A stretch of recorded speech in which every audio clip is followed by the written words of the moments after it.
कक्षा 10 के छात्रों, आपके सामाजिक विज्ञान का प्रथम भाग जो इतिहास से संबंधित था समाप्त हो चुका है। अब आपके जो दूसरा पाठ है भूगोल, उसका पहला अध्याय संसाधन एवं विकास है।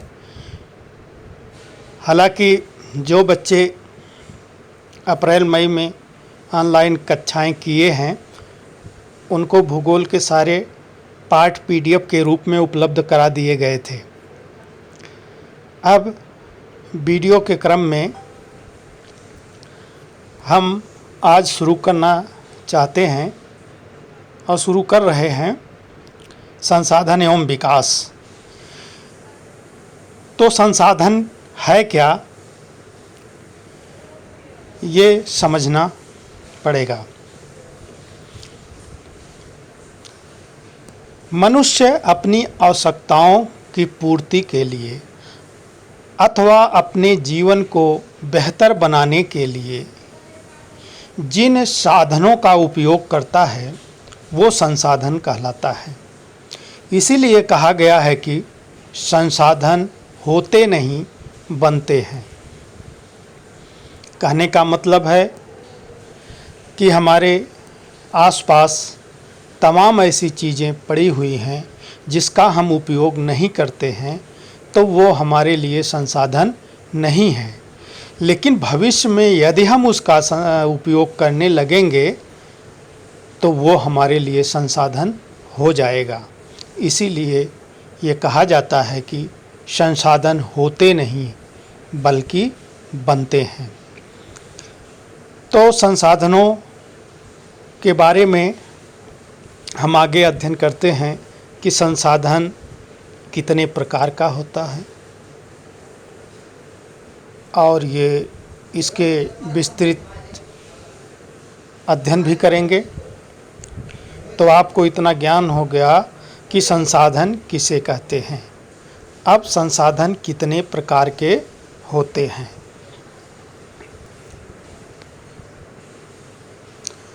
अब आप देखिए एक चार्ट में कि संसाधन है, यानी वही संसाधन जिसका हम उपयोग करते हैं। तो वो मुख्यतः दो प्रकार के होते हैं। एक होता है प्राकृतिक संसाधन, दूसरा होता है मानवीय संसाधन। अभी इसी को देखिए। वैसे एक मुख्य भाग इस तरह भी किया जाता है कि एक प्राकृतिक संसाधन और एक जैविक संसाधन। तो फिलहाल उस वर्गीकरण को न देख करके पहले इसको देख लीजिए, अभी हम उसको बता देते हैं। प्राकृतिक संसाधन के अंतर्गत देखिए दो तरह के संसाधन हैं। एक होता है नवीकरणीय योग्य, एक होता अनवीकरणीय योग्य। नवीकरणीय योग्य का मतलब होता है जिसका बार बार हम प्रयोग कर सकें, जैसे पवन, जल और जैविक में भी देख लें, वनस्पतियाँ, वन हैं उसका उपयोग करते हैं, पुनः उसे लगा लेते हैं। वन्य जीव हैं, ये सब जो है क्या आते हैं नवीकरणीय में, यानी इसका हम बार बार उपयोग करते हैं।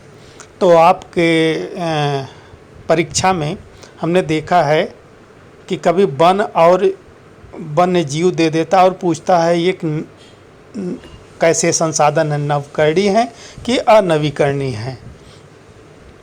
तो आप इसको नवीकरणीय में लिखिएगा।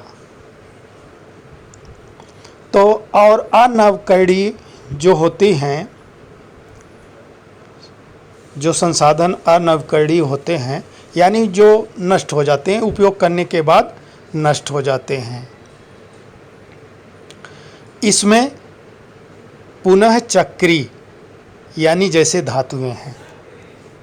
इसको भी कब प्रश्न पूछता है, बच्चे कंफ्यूज हो जाते हैं कि धातुओं का तो मान लीजिए पिघला के फिर हम जो है उसका उपयोग कर लेते हैं, तो ये नवकरणीय में होना चाहिए। लेकिन नहीं, इसको धातुएं जितनी भी हैं उसे अनवकरणीय में आप समझिएगा। और अचक्री यानी पुनः चक्री अनवकरणीय में पुनः चक्री में धातुएं आ जाएंगी, और अचक्री में जैसे जीवाश्म ईंधन आ गया, कोयला, पेट्रोल, लकड़ी आदि, जो एक बार उपयोग करने के बाद वो पूर्णतः नष्ट हो जाते हैं। अब आइए मानवीय संसाधन में। तो मानवीय संसाधन में संरचनाएं एवं संस्थाएं, यानी मानव द्वारा जो संरचना यानी की गई है, जो बनाया गया है, एवं उनके द्वारा जो संस्थाएं बनाई गई हैं, वो मानवीय संसाधन में आता है।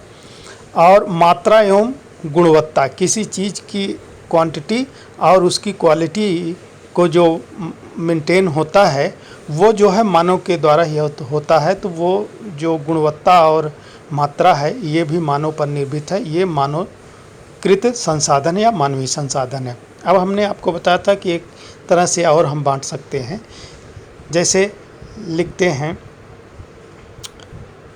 मुख्य रूप से, जैसे भौतिक संसाधन, जैविक संसाधन। तो भौतिक संसाधन में भौतिक की जितनी भी वस्तुएं होंगी निर्जीव वाली, वो सारी आ जाएंगी, और जैविक में जो जीवधारी वाली वस्तुएं हैं वो सब आ जाएंगी। फिलहाल ये वर्गीकरण अच्छा है, इसी को ही देखिएगा। इसके अलावा और हैं जो आगे हम देखेंगे, लेकिन इसको दिमाग में रख लीजिएगा, और इसको न हो तो कॉपी पर बना भी लीजिएगा। अब देखिए संसाधनों के वर्गीकरण के और आधार क्या हैं। जैसे उत्पत्ति के आधार पर, जो अभी हमने बताया था, उत्पत्ति के आधार पर ये दो तरह के होते हैं, जैव संसाधन, अजैव संसाधन। वही जो हमने अजैव को हमने भौतिक कहा था, और जैव संसाधन जैव संसाधन है। इन संसाधनों की प्राप्ति जीवमंडल से होती है, और इनमें जीवन व्याप्त है, जैसे मनुष्य, वनस्पति, प्राणी जगत, मत्स्य जीवन, पशुधन आदि। तो ये आप समझ गए होंगे कि जैव संसाधन क्या हैं। और अजैव संसाधन वे सारे संसाधन जो निर्जीव वस्तुओं से बने हैं, अजैव संसाधन कहलाते हैं। उदाहरण के लिए चट्टानें, धातुएं हैं, जल, वायु आदि जो भी प्राकृतिक चीज़ें हैं। तो ये हमने बता दिया था। और आप देखिए समाप्यता के आधार पर, समाप्यता के आधार पर, यानी समाप्त होता है नहीं होता है, इसके आधार पर कि कितना चलता है, समाप्तता के आधार पर ये वही दो तरह के हैं। नवीकरणीय योग्य संसाधन, यानी जो पुनः उपयोग किए जाते हैं, वे संसाधन जिन्हें भौतिक, रासायनिक या यांत्रिक प्रक्रिया द्वारा नवीनीकृत या पुनः उत्पन्न किया जा सकता है, उन्हें नवीकरणीय योग्य अथवा पुनः पूर्ति योग्य संसाधन कहा जाता है। जैसे सौर तथा सौर ऊर्जा, पवन ऊर्जा, जल ऊर्जा, वन ऊर्जा, वन्यजीव संसाधन। इन संसाधनों को सतत अथवा प्रवाह संसाधन में विभाजित किया जा सकता है।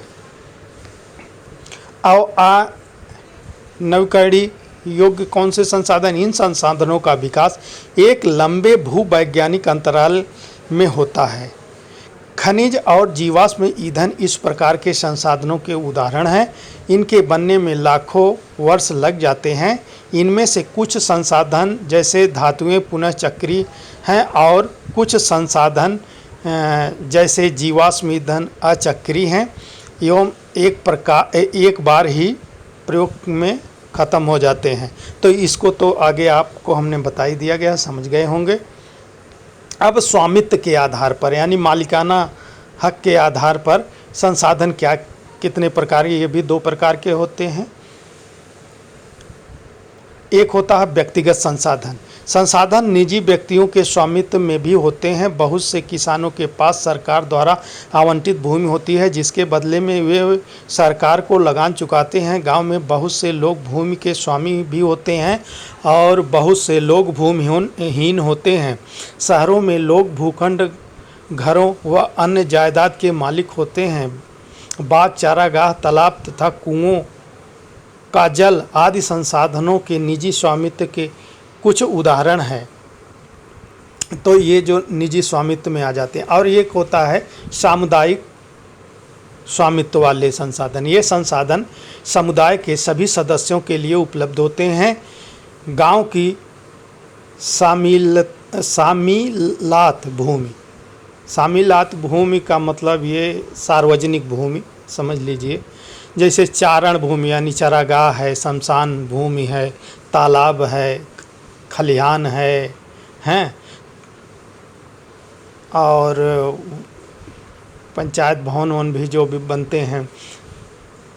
और नगरीय क्षेत्रों में सार्वजनिक पार्क है, पिकनिक स्थल है, खेल का मैदान है, वहाँ रहने वाले सभी लोगों के लिए उपलब्ध है। वो किसी के एक के मालिकाना हक में नहीं होता, वो वहाँ रहने वाले सभी लोगों के हक उस पर बनते हैं। तो ऐसे संसाधन को हम सामुदायिक स्वामित्व वाले संसाधन कहते हैं। इसके अलावा दो तो ये मुख्य हैं स्वामित्व के आधार पर, और तीसरा जो है मान लीजिए, या इसको राष्ट्रीय अंतर्राष्ट्रीय स्तर पर मान लीजिए, तो राष्ट्रीय संसाधन। तकनीकी तौर पर देश में पाए जाने वाले सारे संसाधन राष्ट्रीय हैं। देश की सरकार को कानूनी अधिकार है कि वह व्यक्तिगत संसाधनों को भी आम जनता के हितों में अधिग्रहित कर सकता है। आपने देखा होगा कि सड़कें, नहरें और रेल लाइनें व्यक्तिगत स्वामित्व वाले खेतों में बनी हुई हैं। शहरी विकास प्राधिकरणों को सरकार ने भूमि अधिग्रहण का अधिकार दिया हुआ है। सारे खनिज पदार्थ, जल संसाधन, वन्य जीवन, राजनीतिक सीमाओं के अंदर सारी भूमियां और 12 समुद्री मील यानी 22.2 किलोमीटर तक महासागरीय क्षेत्र वह इनमें पाए जाने वाले संसाधन सब राष्ट्र के संसाधन हैं या राष्ट्रीय संसाधन हैं। और अगला आएगा अंतर्राष्ट्रीय संसाधन। अंतर्राष्ट्रीय संसाधन, कुछ अंतर्राष्ट्रीय संस्थाएं संसाधनों को नियंत्रित करती हैं। तट रेखा से 200 समुद्री मील की दूरी यानी अपवर्जक आर्थिक क्षेत्र से परे खुले महासागरीय संसाधनों पर किसी देश का अधिकार नहीं है। इन संसाधनों को अंतर्राष्ट्रीय संस्थाओं की सहमति के बिना उपयोग नहीं किया जा सकता। तो आपने देखा कि स्वामित्व के आधार पर व्यक्तिगत संसाधन और सार्वजनिक संसाधन, राष्ट्रीय संसाधन और अंतर्राष्ट्रीय संसाधन, इस तरह 4 प्रकार के संसाधन स्वामित्व के आधार पर हो गए। अब विकास के आधार पर अगर संसाधनों को देखा जाए तो विकास के स्तर के आधार पर भी इनका वर्गीकरण किया गया है। जैसे संभावी संसाधन, ये वो संसाधन हैं जो किसी प्रदेश में विद्यमान होते हैं परंतु इनका उपयोग नहीं किया जाता है। उदाहरण के तौर पर भारत के पश्चिमी भाग विशेषकर राजस्थान और गुजरात में पवन और सौर ऊर्जा संसाधनों की अपार संभावना है परंतु इनका सही ढंग से विकास नहीं हुआ है। तो ये संभावी हैं, जो संभावनाएं हैं। इस तरह जो है तमाम चीज़ें, भूतापी है, लहर ऊर्जा, इस तरह के कुछ हैं जिस पे हमने काम कम किया है लेकिन संभावनाएं अधिक हैं। अब देखो विकसित संसाधन, वे संसाधन जिनका सर्वेक्षण किया जा चुका है और उनके उपयोग की गुणवत्ता और मात्रा निर्धारित की जा चुकी है, विकसित संसाधन कहलाते हैं। संसाधनों का विकास प्रौद्योगिकी और उनकी संभाव्यता के स्तर पर निर्भर करता है। कैसे निर्भर करता? भंडार, पर्यावरण में उपलब्ध वे पदार्थ जो मानव की आवश्यकताओं की पूर्ति कर सकते हैं परंतु उपयुक्त प्रौद्योगिकी के अभाव में उनकी पहुंच से बाहर हैं, भंडार कहा जाता है। भंडार में उन्हें शामिल किया जाता है। उदाहरण के लिए जल 2 गैसों हाइड्रोजन और ऑक्सीजन के यौगिक हैं। हाइड्रोजन ऊर्जा का उपयोग स्रोत, मतलब हाइड्रोजन ऊर्जा का मुख्य स्रोत बन सकता है परंतु इस उद्देश्य से इसका उपयोग करने के लिए हमारे पास उन्नत तकनीकी नहीं है। यानी उसका भंडार तो है लेकिन उसका हम उपयोग नहीं कर रहे, यानी हमारे पास है। अब आता है संचित कोष। यह संसाधन भंडार का ही हिस्सा है। जिन्हें उपलब्ध तकनीकी ज्ञान की सहायता से प्रयोग में लाया जा रहा है, परंतु इसका उपयोग अभी आरंभ नहीं हुआ है। इनका उपयोग भविष्य में आवश्यकताओं की पूर्ति के लिए किया जा सकता है। नदियों के जल को विद्युत ऊर्जा पैदा करने में प्रयुक्त किया जा सकता है, परंतु वर्तमान समय में इसका उपयोग सीमित पैमाने पर ही हो रहा है। इस प्रकार बांधों में जल, वन आदि संचित कोष हैं, जिसका उपयोग भविष्य में किया जा सकता है। यानी संचित, एक तो आपका भंडार हो गया और दूसरा है संचित कोष, यानी ये भी हमारे पास हैं, उपयोग कम कर रहे हैं। और ये भंडार तो है, इसका उपयोग नहीं कर रहे हैं। ये सब क्या हैं? विकसित संसाधनों के अंतर्गत आते हैं। अब संसाधनों का विकास, ये प्रश्न बन सकता है। संसाधनों का विकास पर टिप्पणी लिखिए। आप संसाधनों के विकास से आप क्या समझते हैं? संसाधन जिस प्रकार मनुष्य के जीवन यापन के लिए अति आवश्यक है, उसी प्रकार जीवन की गुणवत्ता बनाए रखने के लिए भी महत्वपूर्ण है। ऐसा विश्वास किया जाता है कि संसाधन प्रकृति की देन है, परिणाम स्वरूप मानव ने इसका अंधाधुंध उपयोग किया है, जिससे निम्नलिखित मुख्य समस्याएं पैदा हो गई हैं। कुछ व्यक्तियों के लालचवश संसाधनों का ह्रास, संसाधन समाज के कुछ ही लोगों के हाथ में आ गए हैं, जिससे समाज को दो हिस्सों में संपन्न एवं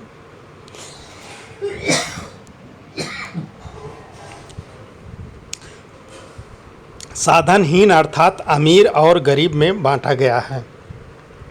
संसाधनों के अंधाधुंध शोषण से वैश्विक पारिस्थितिकी संकट पैदा हो गया है, जैसे भूमंडलीय तापन, ओजोन परत अवक्षरण, पर्यावरण प्रदूषण और भूमि का निम्नीकरण। ये समस्याएं उत्पन्न हो गई हैं। मानव जीवन की गुणवत्ता और विश्व शांति बनाए रखने के लिए संसाधनों का समाज में न्याय संगत बंटवारा आवश्यक हो गया है। यदि कुछ ही व्यक्तियों और देशों द्वारा संसाधनों का वर्तमान दोहन जारी रहता है, तो हमारी पृथ्वी का भविष्य खतरे में पड़ सकता है।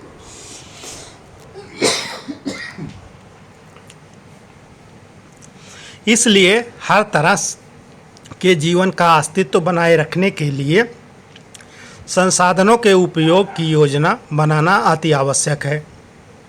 सतत अस्तित्व सही अर्थ में सतत पोषणी विकास का ही एक हिस्सा है। अब आप देख लीजिए सतत पोषणी विकास क्या है।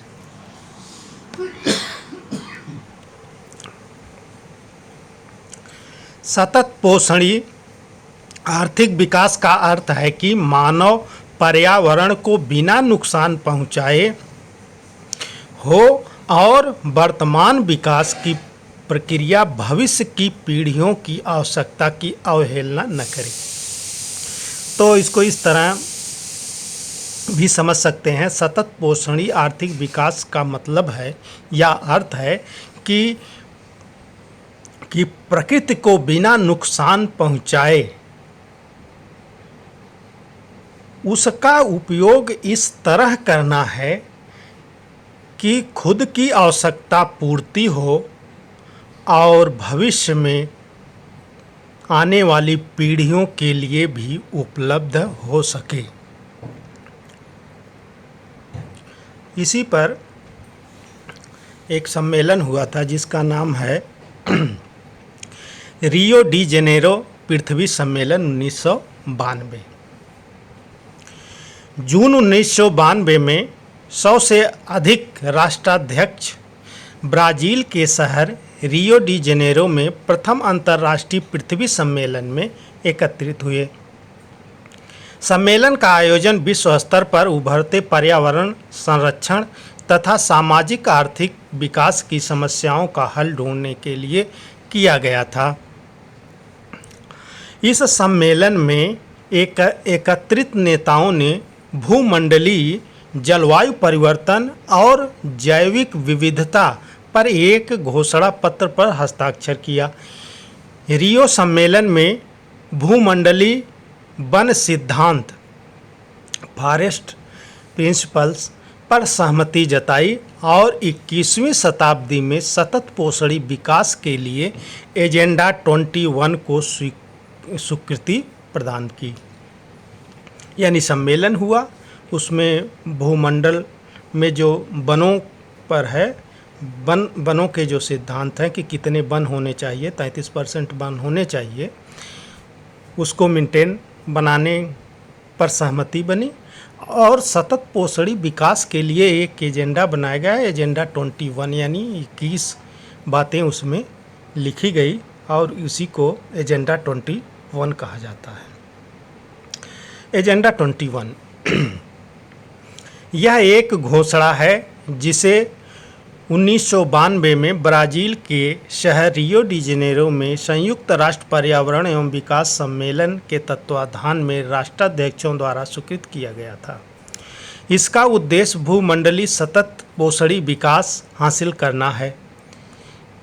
यह एक कार्यसूची है। इसका उद्देश्य समान हितों, पारस्परिक आवश्यकताओं एवं सम्मिलित जिम्मेदारियों के अनुसार विश्व सहयोग के द्वारा पर्यावरणीय क्षति, गरीबी और रोगों से निपटना इसका उद्देश्य है।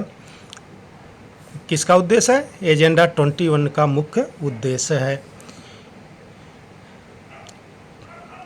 इसका उद्देश्य प्रत्येक स्थानीय निकाय अपना स्थानीय एजेंडा 21 तैयार करे। यानी जो वहाँ निर्धारित हुआ जो पॉइंट, अब वो कहा गया कि स्थानीय निकाय भी उन पर आधारित एजेंडा बना ले। अब अगला पॉइंट आता है या प्रश्न समझो कि संसाधन नियोजन क्या है। तो संसाधनों के विवेकपूर्ण उपयोग के लिए नियोजन एक सर्वमान्य रणनीति है। इसलिए भारत जैसे देश में जहां संसाधनों की उपलब्धता में बहुत अधिक विविधता है, यह और भी महत्वपूर्ण है। यहाँ ऐसे प्रदेश भी हैं जहाँ एक तरह के संसाधन की प्रचुरता है परंतु दूसरे तरह के संसाधनों की कमी है।